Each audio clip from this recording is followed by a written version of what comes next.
I'm Matt Reynolds, and this is my podcast. I can do the job, but running the business is quite difficult. What a lot of tradesmen lack, and I was probably one of them, is business skills. I don't mind making mistakes. You learn from your mistakes. Information is all around you in the minds of people that work beside you.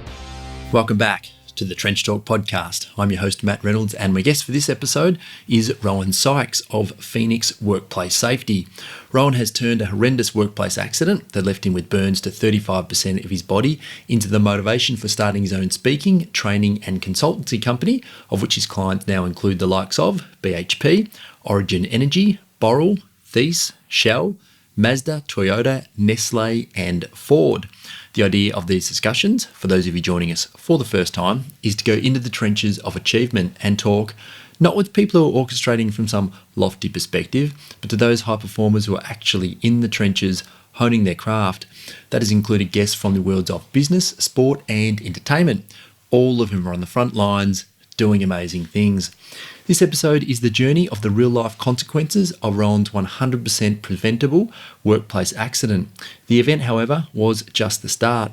The real challenge began as Rohan faced both the physical and mental struggles of rebuilding his life. A few years on and 8 surgeries later, Rohan is now working tirelessly to help force change in our habits and attitudes around workplace safety.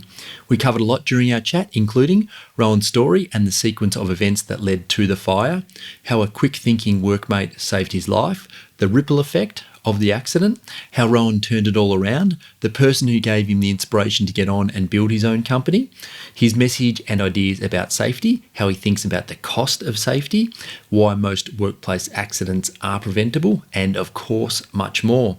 To learn more about Rohan, head to his website, phoenixworkplacesafety.com.au, or you can also track him down on LinkedIn. If you enjoyed Trench Talk, head to xrm.com.au/podcast and opt in for the newsletter. We'll make sure you're notified when every new episode of the show is released. And if you're feeling super nice, please leave a review for Trench Talk on iTunes or wherever you listen to your podcasts. Enjoy my chat with Rohan Sykes. Rohan, thanks for being here. No, thanks for having me, Matt. Can we start, mate, with what was life like before this tragic event that you went through, which has led to, well, it was a life-changing event, right? So can we paint the picture on where you were prior to the change? Yeah, we can. So this accident happened back in 2011, so it's been nearly 8 years to the day from the accident happening. Before that, life was, quite different. Let's just say I was very heavily into my family, which I still am. Yep. I grew up being a very sporty sort of kid and heavily into that stuff. Captain coached a lot of teams around Geelong. I'm from Geelong. Okay. And that was really a big passion of mine. But yeah, moving forward from that, met my wife when I was 21. And I knew she was the right one for me, which was fantastic. Yep. And didn't have to go through trawling through too much to find the right one. And then not long after that, we got married and had some kids. So pretty standard, normal, Yep. Nothing kind of really unusual there.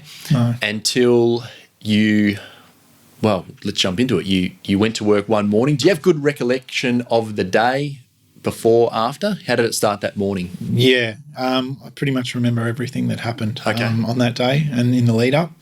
So I'm a fitter and turner by trade, and where I was working at the time was a glass bottle factory, and it's an extremely hot environment, 1800 degree furnace to melt the glass down, and when the bottles come out on the line, they're 600 degrees. So there's a lot of safety issues on the periphery for that kind of environment. But what I generally talk about, and I'll get into it in a moment, is about the culture at workplaces that inherently cause accidents. So it was a very, very high risk environment that you're working in, right? Yes. Tell us about the culture. What was it like to be in the place, to work in the place? What were your fellow workers, how were they thinking at the time? So the task we had to do, so we worked in pairs to do these jobs that we had to do. And it was basically like a preventative maintenance type job on the machine to work your way along the machine and change out parts as they needed to be done. Yeah. So just for people who aren't familiar with the process, you heat up glass in some sort of furnace, I'm assuming, and then it comes down like a conveyor belt and gets moulded into bottles. Is that right? Yeah, that's correct. So to put it into more clarity, the machine that I was working on at the time had the capability of producing about 40 bottles about every 6 seconds. Okay. Which is pretty lightning fast. Highly automated. Highly automated, highly production. Yeah. And they have these moulds that when the air is blown into them, they blow it to that tolerance and that size. And you were being a fitter and turner, you were doing maintenance work on this machinery, this line? Yes. Okay. So at this company, even though I was qualified as a fitter and turner, I was working there predominantly as an operator. Right, yep. And one of our roles, was to keep the machine running so production could keep going as best as possible. Yeah. So you went to work, it was a normal day. Yep. What happened? What went wrong? Okay. Well, a range of issues probably in the lead up have led to this. So we had a guard that sat up in front of us before we would do this job, and the company's motive was that the shirts and all the clothing that we had, the PPE, was sufficient to not catch fire or to prevent you being able to do your job, even with 600-degree heat very close to you. So in the process, unfortunately, while I was leaning over to change out a part, so the machine stopped fire. at this point? No. So the machine, the area of the machine that you're working on has stopped. Yes. So you can stop it in sections, segments. Okay. Yep. And then they would still have other bottles still being produced while you're working on a section. Okay.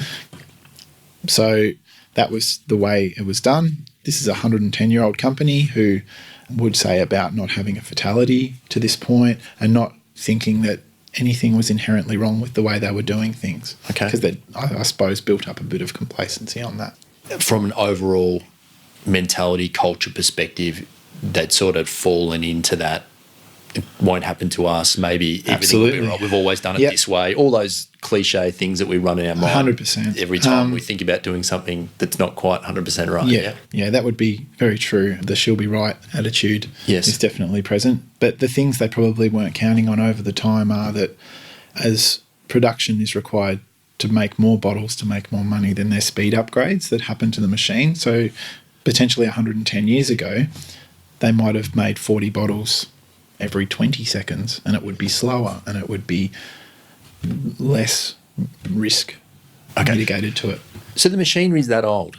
Yes. It's 110 years old, and they've just sped it up. I'm assuming they must have changed parts, bolted on, speed up items, whatever you want to call them. All the machines looked fairly old. Of course, I don't know the absolute history on the factory, so I couldn't speculate on whether those machines were there 110 years ago exactly the same. But the processes remained the same, I believe. So it's meant to be fire resistant clothing? Yes. But it clearly wasn't because you caught fire personally? Yes. Whereabouts on your... So I was on my front. Okay. So I was just at my front here. So what had unfortunately gone wrong is that we had a clothing manufacturer who washed our clothes, and it had come back to our locker probably about 5 days post a shift. And it was just normal to just grab your clothing out of your locker, start of a shift, and go ahead and go and do your job. So they contracted someone to do the laundry. Got it. Okay. Yes, correct. And this company, had, I suppose, changed their detergent at some point that they were using in this...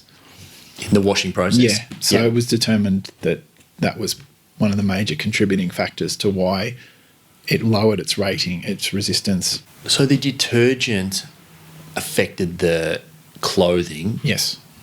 And maybe it was just the first time, but if they'd done that for a period of time, I'm thinking that it breaks down the clothing over time. Is that... Yeah, that sounds reasonable. Yeah. I think that they always had a longevity, like a certain period of time that they have to change the clothing anyway over a period of time. Oh, it makes sense. But I think this just expedited the process because it was not necessarily the same detergent that had been used before. Okay. And whether they were aware or not, I can't be sure. I was working at the front of the machine. I'd followed all the procedures that were in place, the safety procedures, and I'd done this task before. I wasn't new to it, but then I don't think I'd done it so many times that I'd built up a complacency or anything that can happen from time to time doing a job repetitively over and over again. You've leant over? Yep. Where did you feel it first? I saw it straight away because I had a cotton shirt underneath my fire-resistant shirt. Yep. And once that caught fire, I didn't overly panic at first.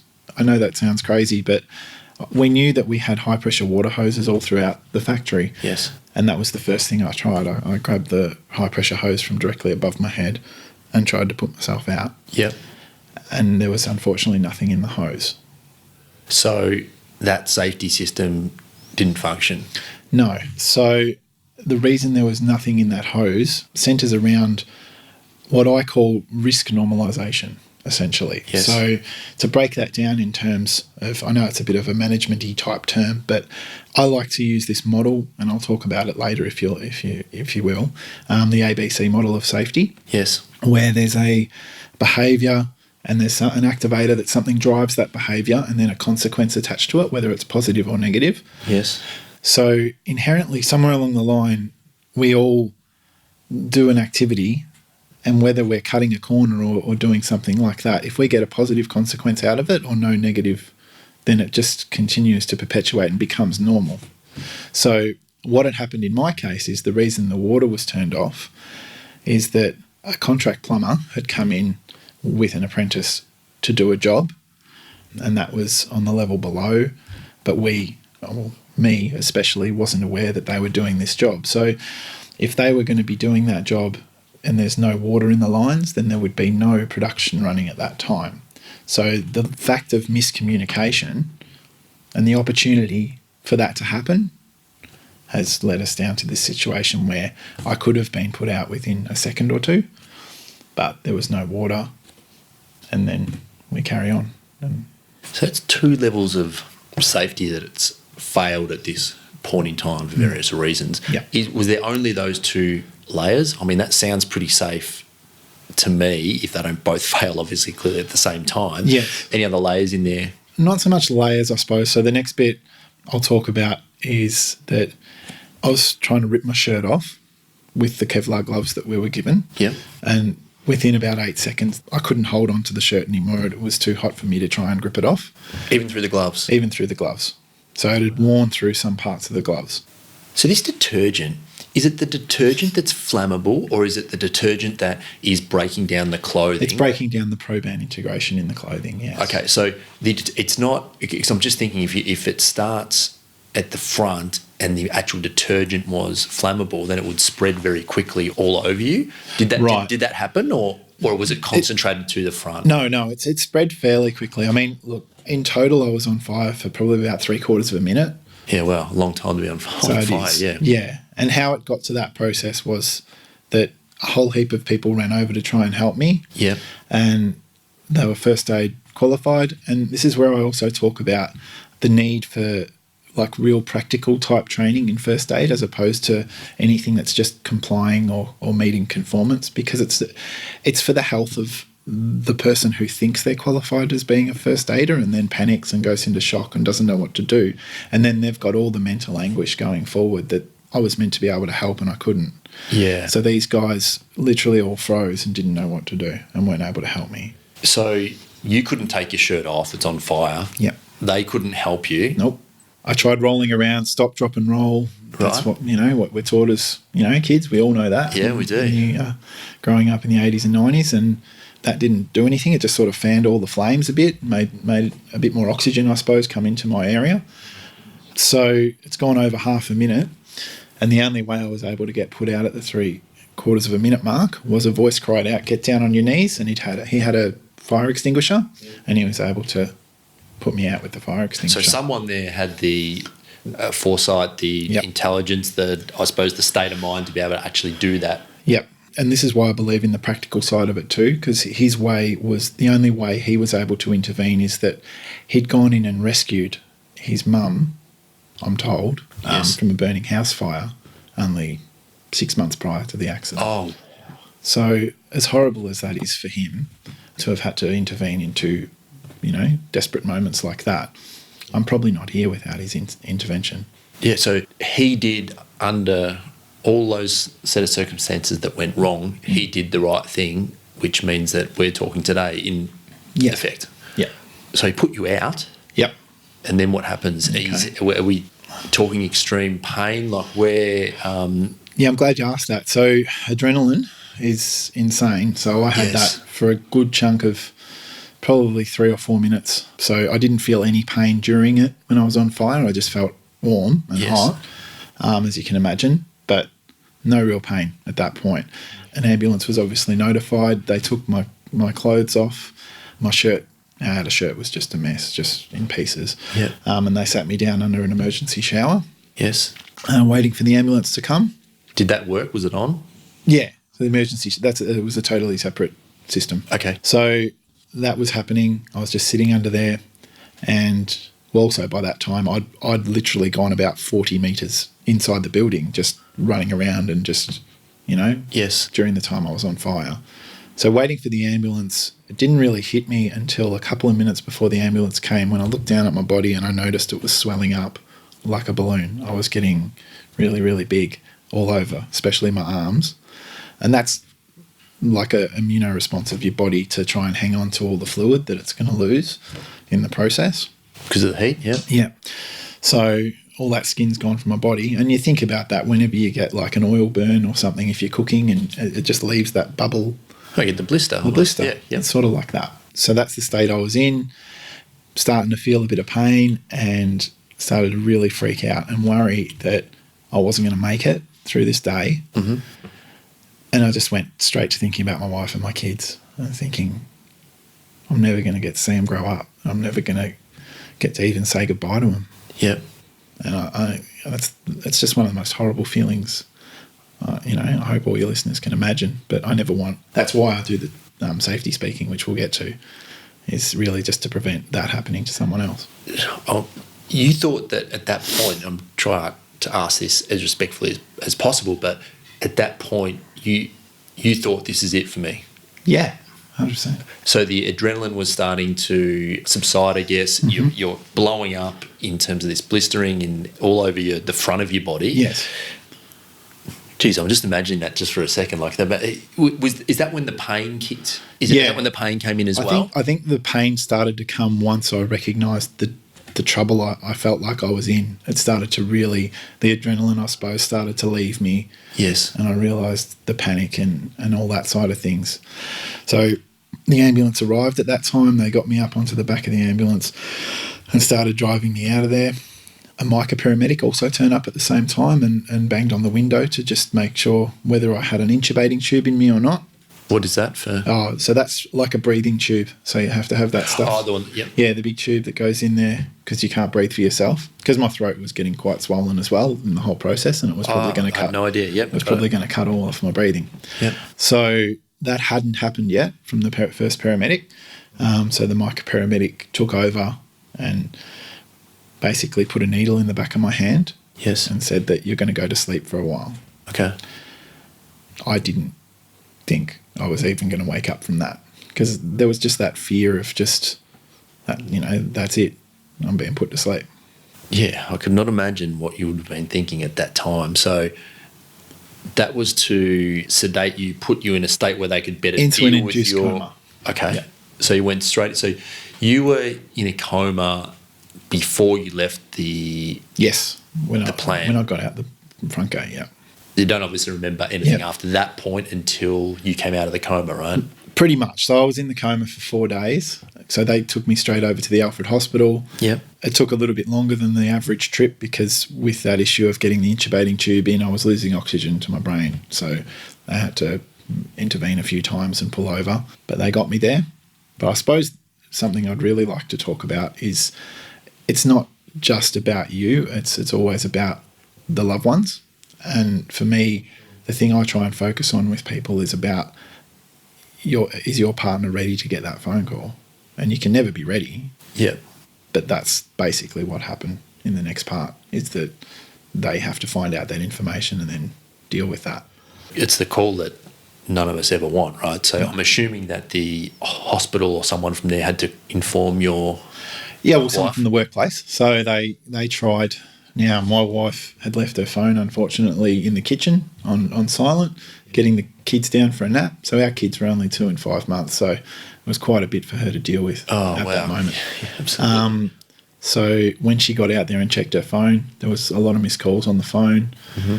She tried ringing it back. No one answered. And then she tried my mobile, and that's when that conversation happened with one of the managers who'd been assigned with my phone. They also had another work colleague of mine come round to our house who wasn't working on the same shift as me to tell her face-to-face because they weren't able to get her on the phone. Yeah. And then also the police had been notified, so they came around to our house as well. So she basically got bombarded with all that information in one hit. Yeah. Yeah. And, of course, she went into shock and did what she needed to do, but it's afterwards, that it really, once all that really hits, it becomes really hard. It's like adrenaline, and I've seen it a couple of times where you can, in the moment, in maybe the day or two following it, exactly what you said, you do what you got to do, right? And then it's the ramifications afterwards as they start to set in that really can have a big impact on all of those around you. So 4 days in a coma. Mm-hmm.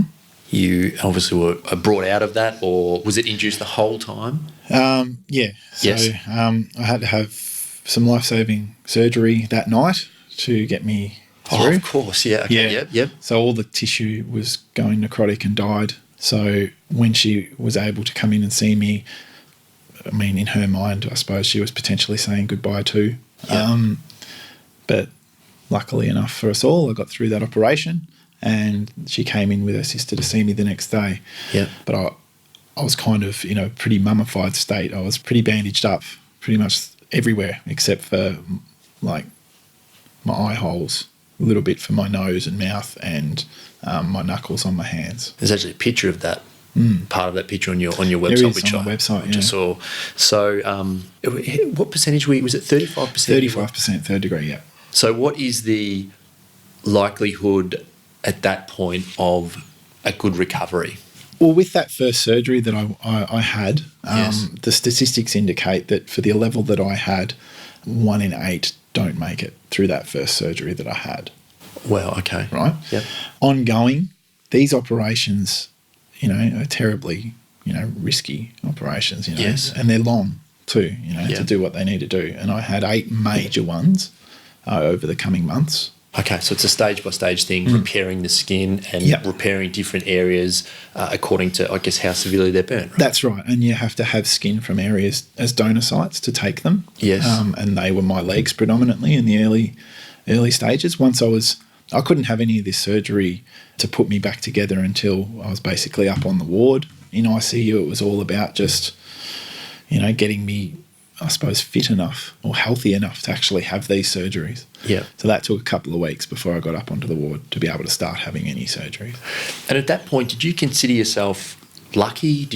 What was your, because you've come out of a coma, right? And clearly you know for yourself that something's wrong and you've got memory prior to that. So you know that you're waiting you're waiting to understand how bad the situation is, right? Yep. So how was your state of mind at that point?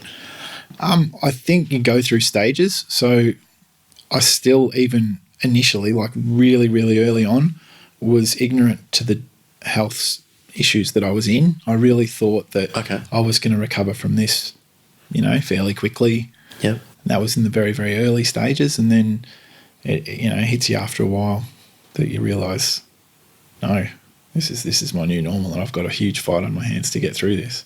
Well, what happens from there? I mean, you've started to understand the injuries that you've got, obviously. Mm-hmm. You've realised that there's a lot more work than you thought was going to be involved. So can you talk a little bit about that time? Like, was it a get on and get better sort of time? Was that really hard to deal with? Like, during that period, how do you describe what you were going through? The best way to describe it wasn't so much about the physical, because I couldn't control that. I was just stuck in a rigid position for pretty much the whole time I was in hospital until I was ready to do a bit of rehab before I could leave.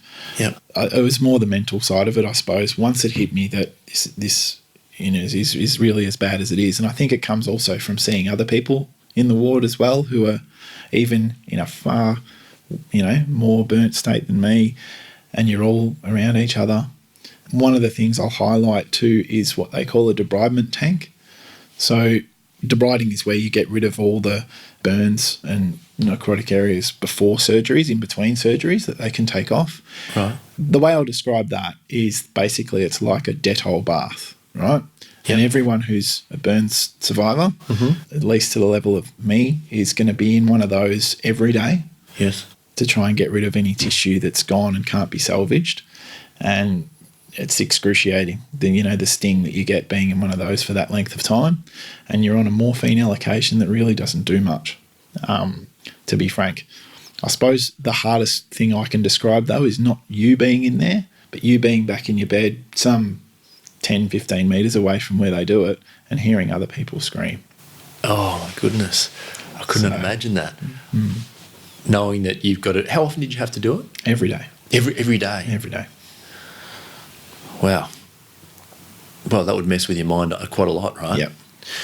Well, we know that you eventually got to the point where you turned this into a real positive for your life, right? So between having those bars and then really turning it around, can you talk a little bit about that period of your life? Because it was quite ongoing, you said? For sure. Yeah, this safety speaking that I do now, it was vaguely when I was in hospital. It was a consideration because they had a group of kids that came in. I wanted to ask about when you had first had the idea. Yeah. So the first idea with it came when I was laid up in my hospital bed, isolated, from people for, was one of the hardest things in hospital. And when anyone, even kids you didn't even know, came around to chat to you, you'd just latch onto it. Yeah. And they were from a company called PARTY, which but stands for Prevent Alcohol Related Trauma in Youth. Now, obviously, there's no alcohol relation to my accident, but they asked me whether I'd just speak to them, for 10, 15 minutes about, what it's like to be in this situation. They're bringing the kids in They're to bringing be kids. educated When I say kids, I mean like 17-year-old, just to sort of show this is what can happen if you go down that path. Yeah. Okay. Yep.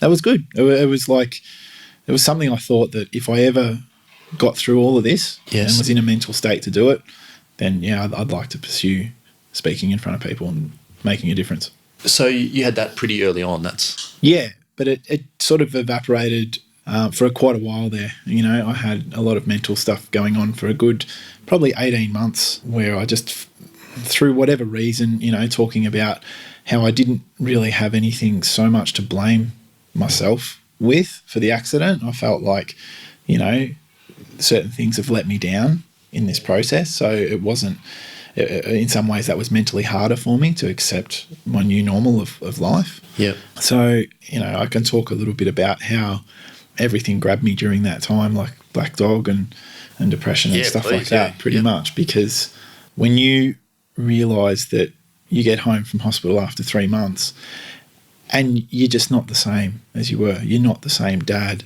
You're more irritable. Everything gets blown out of proportion in your own mind. And one of your kids, who was 5 months, is now 8 months old, right? 3 months later. Yeah. So they're almost, their life has almost doubled in length, right? That's when right. you haven't been there. So they've gone through huge changes as well, which is hard enough, speaking from experience, from a family not going through a crisis like this. So you go home a different person, you've got to learn to fit back in, right? Yeah, 100%. And that's how it was. Like they'd be going through all their, changes and milestones and things like that. And you just feel like you're missing so much, like it's not like it was before. And I kind of, I suppose with the younger one, like you're saying, I missed that a bit more because I didn't get to do that so much with, Zoe was 2 when it all happened. So that's a little different from that perspective. But what I'd also talk about too is the night terrors and stuff, I suppose, that I can touch on with you. That you do, especially in my case, I got taken back to that moment in my sleep regularly, like multiple nights. Like, okay. And it would be a case of, I'd wake up screaming, and basically we had to separate the beds for a while. I couldn't stay in the same bed as my partner, as my wife. And as you'll know, that'll take a toll, on a relationship for a while. So things like that make it really, really hard to see a light at the end of the tunnel, I suppose, for a good chunk of time. What essentially, I talk about what got me out of it. I did get some help. I saw a psychiatrist who had a few things in place that kind of really helped me. Initially, I wasn't so sure. I saw an image of a man on fire at my first session with him. Just an image that he put up on the screen. Suppose it's like exposure therapy sort of thing, and that wasn't that easy to take. But then from there on, we started to progress and get over my little aversion to fire that I had. Yeah. And going forward, even though I had, thoughts of how things were going to pan out and I wasn't going to be there, for the girls because I was just too much of a burden, I definitely had those thoughts. Probably the thing that got me out of it was realising that on the day of my accident, I didn't play a big part in nearly not being there for them anymore. So basically it was me deciding who am I to volunteer to end it all and not be there for them. And it's the best decision I ever made. So it was that thought that got you... Yeah, just basically that epiphany was what really got me to get to a point of getting through a range of depressive issues that I was going through. And how much, was there a point, and at what point was it where you thought, okay, I can beat this? I'm sure that I don't know, you might still have some stuff you're dealing with now, but where you really felt that you were getting back on top of things? Was there a moment you started seeing someone? Did you have that thing, or was it very gradual? Yeah, it really sort of escalated a little bit from that moment when I realised, and I'd just finished a bout of another surgery, so I had to have, my neck is my third neck basically now. I had to have a year on from my accident. Right.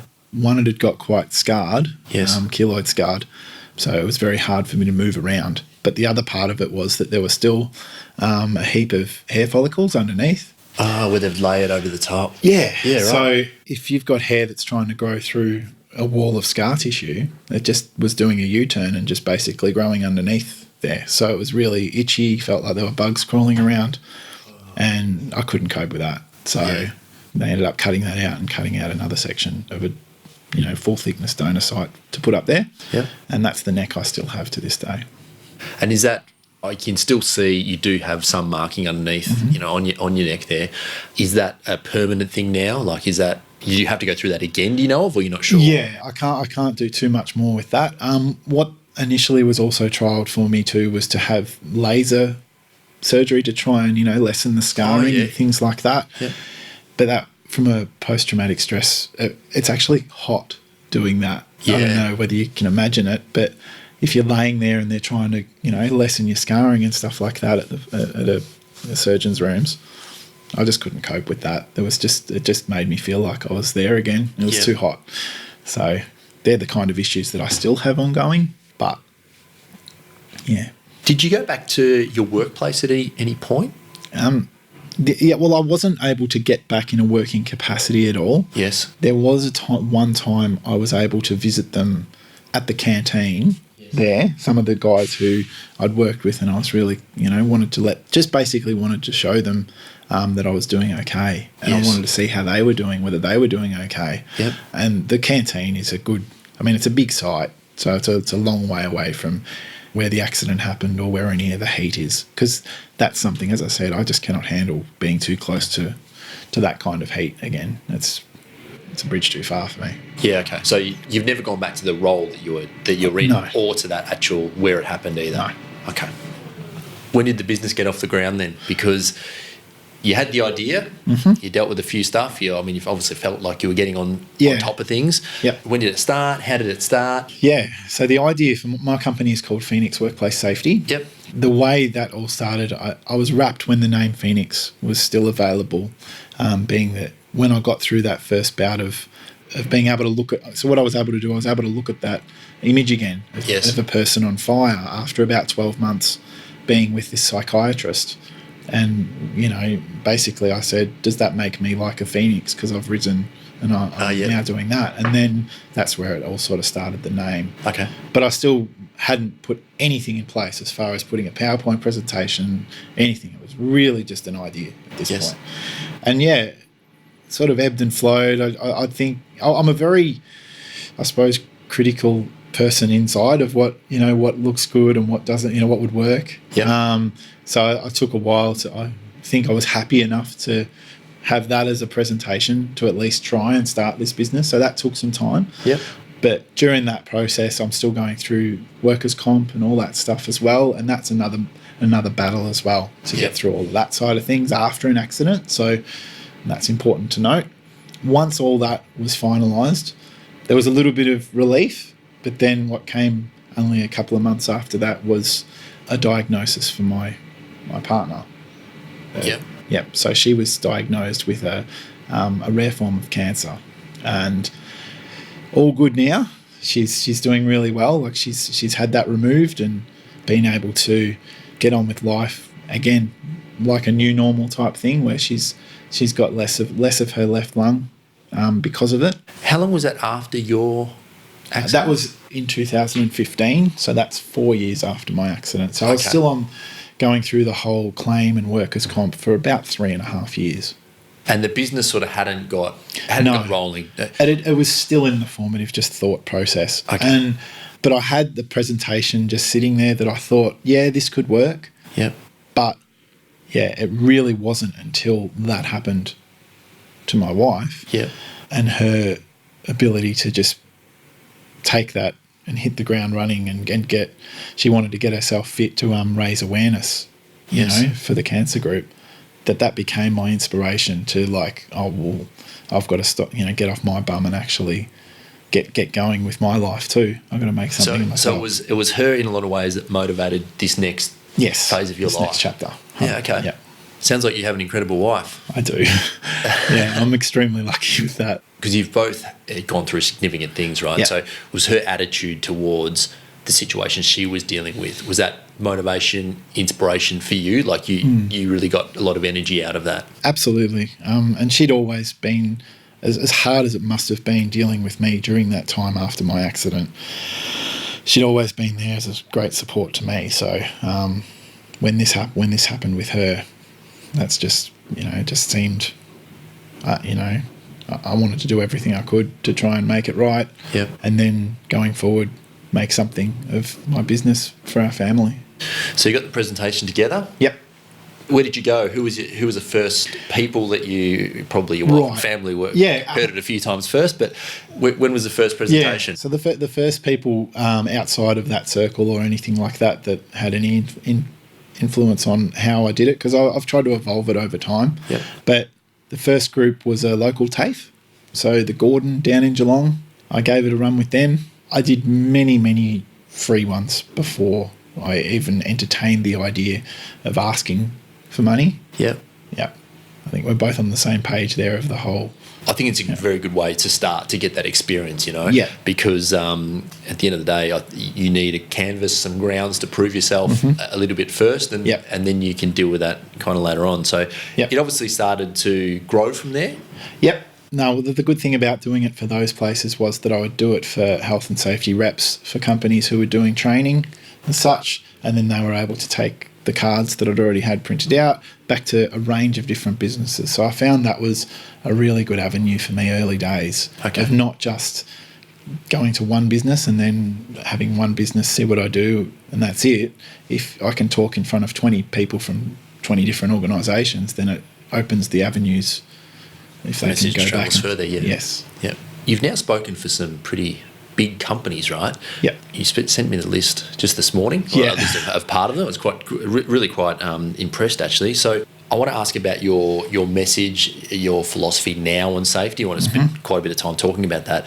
But now looking back, we're talking about that culture back at the bottle plant. Looking back now, how do you think about that time? Do you have a different perspective now on it? Yes. Yeah. Definitely. When you're inside it, you're very desensitized to, to what, and that, I think that is my big philosophy now too, where if you are able to objectively with fresh eyes look at something now that you're not in that position to, and that's another stream of my business that I've added to it, where I consult companies, go in on an hourly rate, just like a standard consultant. Yes. And even if I've got no idea of the job they're doing, I'm able to step back and be a fresh set of eyes. And it's amazing how after this accident, like I thought my attitude towards safety was fairly good before the accident. Yep. But you just seem to see every hazard now. Yeah. Through going through this, because it's really ingrained in you and you really think it's about funny, isn't it? Because we default to, I'm pretty safe. We all do that, right? Yep. And how do we really know, a lot of us, if we are acting in a safe and the best way possible? The reason I say that is because I don't think there might be some people, but generally we don't walk around trying to be unsafe, put ourselves in danger. So we think we're really good, but we don't know we may not be as good as what we think we are, right? So you've got a better perspective on seeing those things now. Yeah, but also with other people, I try and talk about that risk normalization kind of thing to really, and I suppose the big thing that I go with to try and help people be safer when I'm talking to them is you need to find a personal trigger for yourself as what you're being safe for. Yeah. When I had Theo Ventor on the podcast a little while ago now, he went through not a similar but a horrific accident, which electrocution, which he survived, and now does some stuff in the same sort of space as what you do. And he spoke about, until you understand and have a reason for going home at night, you won't act in the safest way possible on the job. Yeah, which is exactly what you're saying, right? You need to understand the bigger picture and where this small task fits into the overall scheme of things, right? Yeah. Yeah, if you can help people find like a level of appreciation and gratitude in where they sit and realise that, especially in the country we live in Australia, how lucky we generally are. Yes. Then that will help too. I'd imagine that would be pretty eye-opening for a lot of people that you speak to. Would that be? It is. Yeah, right? It's very, very, very confronting what I do, and I don't, pull any punches with it all. I want them to see, balls and all, so they actually don't. It's life-changing, and that's always the best response for me that I get from people who come afterwards. Quite emotional and come and see me afterwards one-on-one just to talk post-talk, and we'll. Literally just, say that's life-changing. They're the ones that really matter to me. The ones who just say, that was a good presentation or whatever else, they were great and I appreciate that. Yeah. But I'm out there to try and change their attitudes and change their lives, and that means the most to me when I hear that. So is that your message, is to change people's attitude on that, right? Yeah. So yes. So in trying to change the attitudes, it's really, like we said, about finding a reason for them to have to change that attitude. And,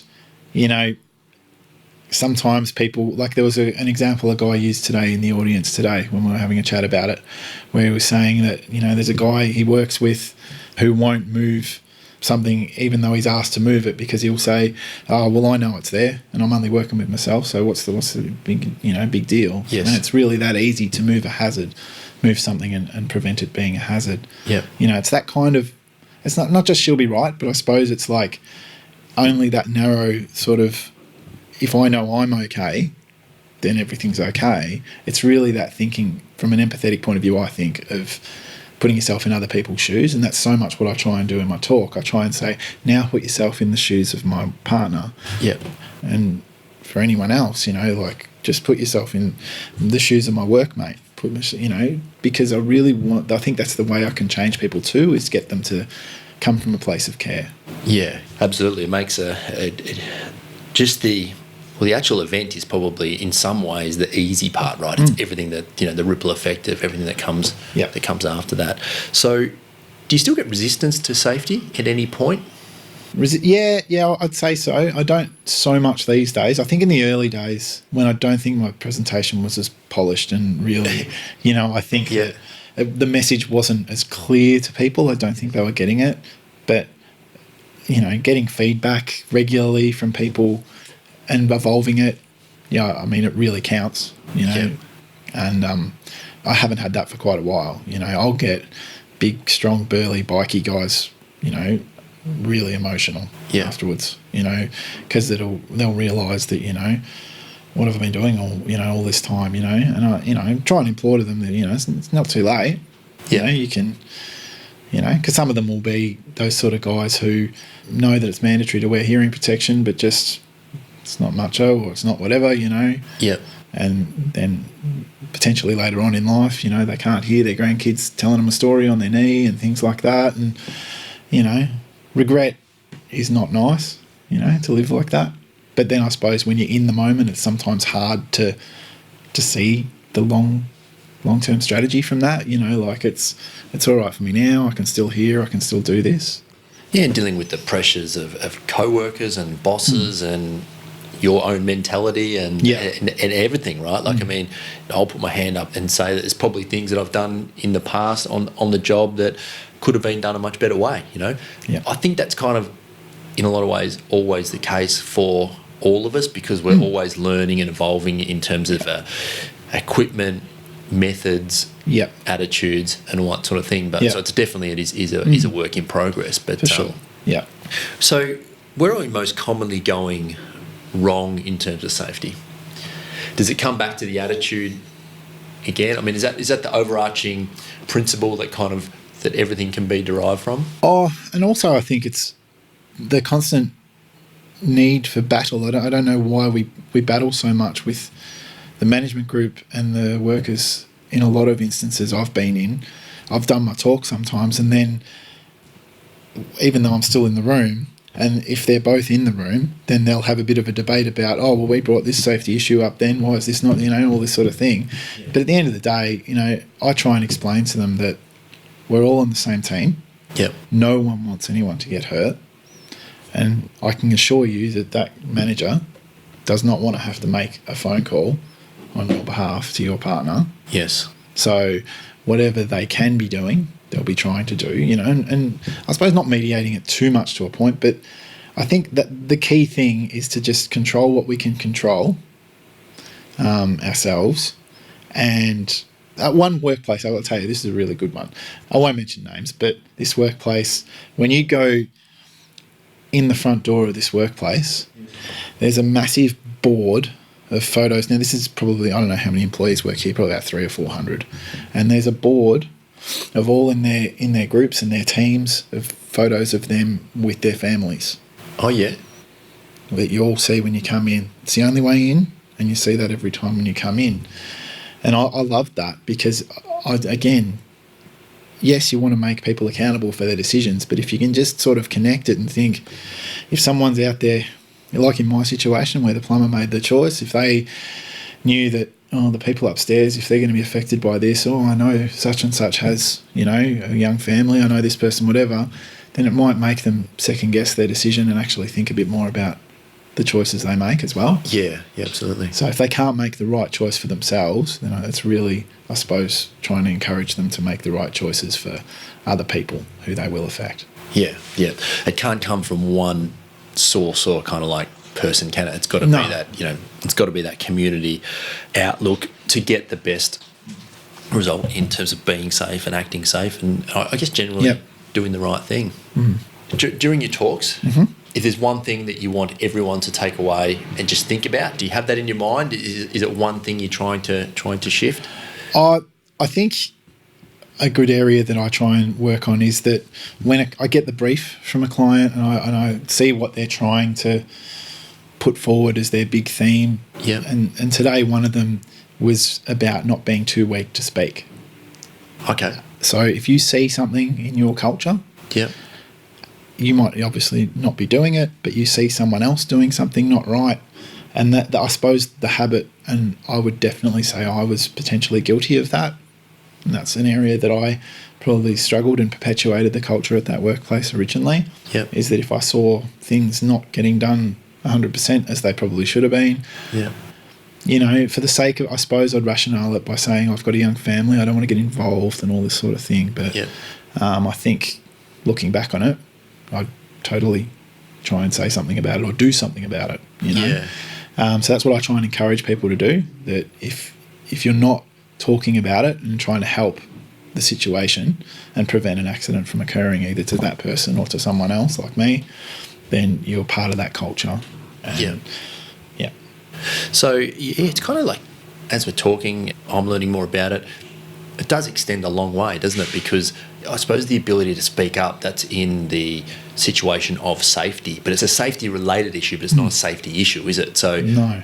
Learning to do those things, I guess, allows the workplace to become safer. So that's interesting. Yeah. But it's also potentially not not an Australian thing either, like I know we all grew up, like don't be a dobber or don't be all that sort of mentality protect as your well. mates, all the rest of it, And I really want to try and encourage people to not look at it like that. You're actually protecting a person like that because you might be saving them from getting hurt because you know it's not right. Yeah. And, of course, have that conversation with them first. Yeah. Don't just go behind their back and just tell someone. But that would be my advice, to just say, look, I don't think this is right the way you're doing it. And if they, aren't interested in taking that on board, then just try and, help the situation from a safety point of view. And generally now, are you seeing in workplaces anything that's really, really bad in terms of safety stuff, or is it more tweaking now? Like, is it in terms of major things or not really?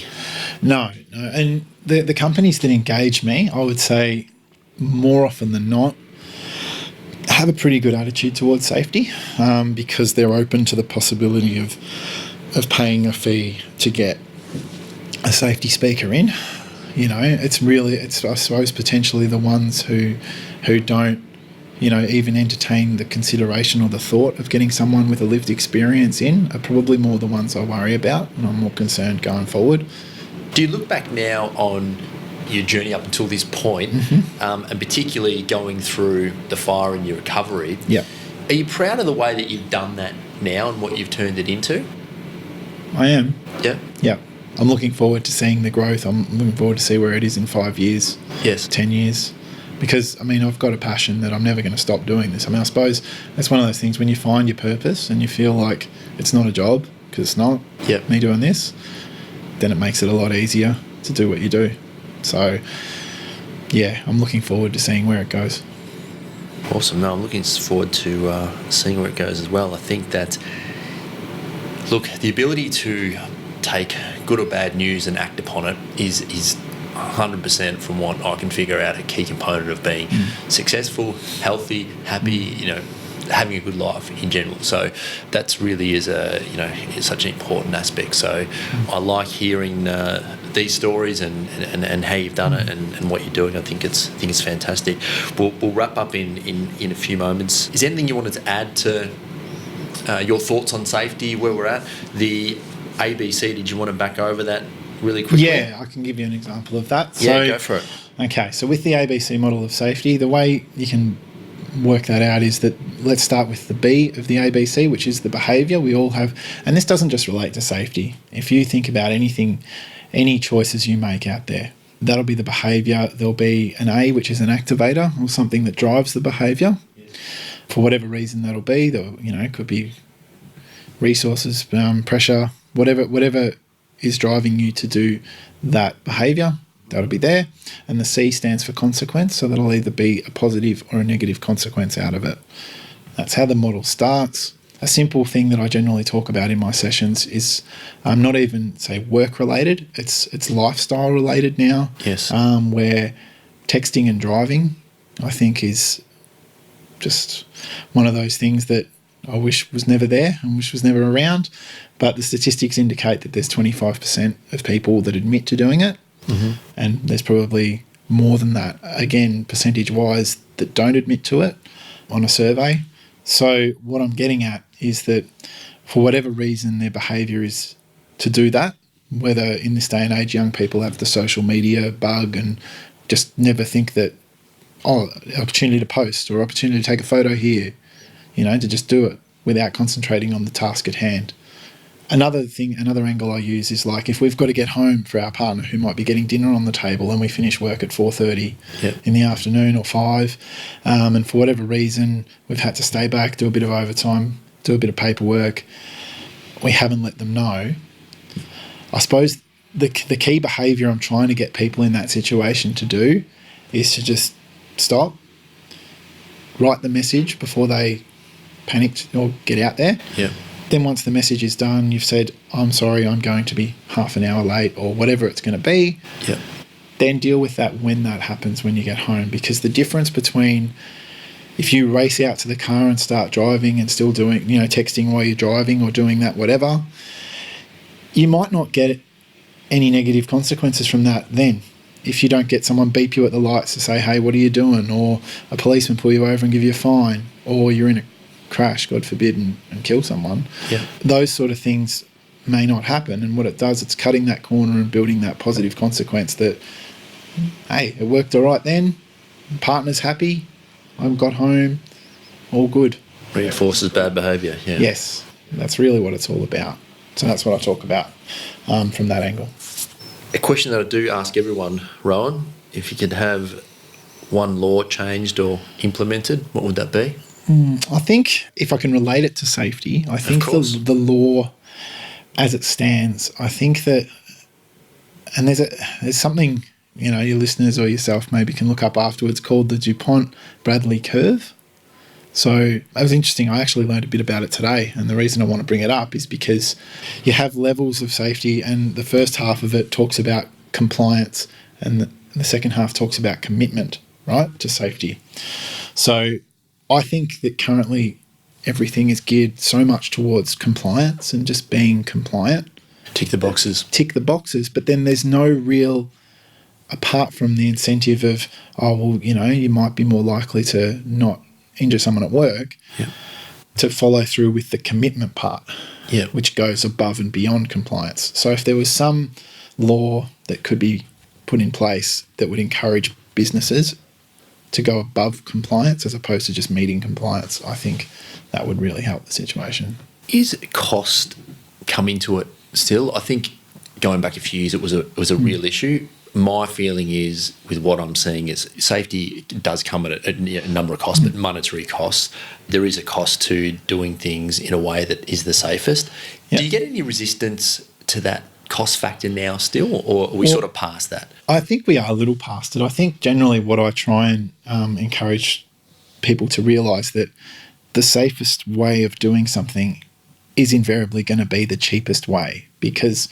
that's a very good way of looking at it, yeah. Because if you cut a corner or do something, the likelihood that eventually it's going to end in a workers' claim like me or some other means that in the long run it's going to cost you more. And it might be cheaper today, tomorrow and next week, but eventually it's going to get you, Yeah, absolutely. No, it's an extremely intelligent way of looking at it, and one that I could only imagine would resonate with a lot of people that you're speaking with as well. So is there anything you wanted to add, Rohan, before we... No, it's been a real privilege to come in and do this today with you, Matt. Really appreciate the opportunity. And if those who didn't pick it up before, Phoenix Workplace Safety is my business. .com.au is your website. So www.phoenixworkplacesafety.com.au. Anyone interested in enlisting in my services, there's an inquiry form on that website that you can fill out, and we can take it from there. And socially, is it LinkedIn the best one to... That would be the best one for me on LinkedIn. Okay. Yes, I'm most active on that one. I'll make notes of the website and all the social stuff that you do in the show notes and stuff anyway. So, great. Rohan, mate, I want to thank you for being here, for what you do, for overcoming the challenges that you have in such a positive way. I don't think it really... The ability, as I said before, to turn those negative situations into a positive is just such a key component of living a good life. And it's a real inspiration to see what you've done, where you're going, what you're doing. I wish you all the best, mate. It's been great to chat. Appreciate that. Hey everybody, it's Matt again. Thanks for listening. Just a couple of things before you guys clock off. You can get all Trench Talk episodes at xrm.com.au/podcast. You can also sign up for other goodies at the same site. Just plonk your email in there and you are covered. That's X for X-ray, R for Romeo, M for Mike.com.au/podcast. If you really like what I'm bringing you, please head to iTunes, subscribe to this show and leave a review right there. And lastly, if you want to contact me directly, type the @ symbol followed by Mr. Matt Reynolds into your search bar and you'll find all the social links. Goodbye.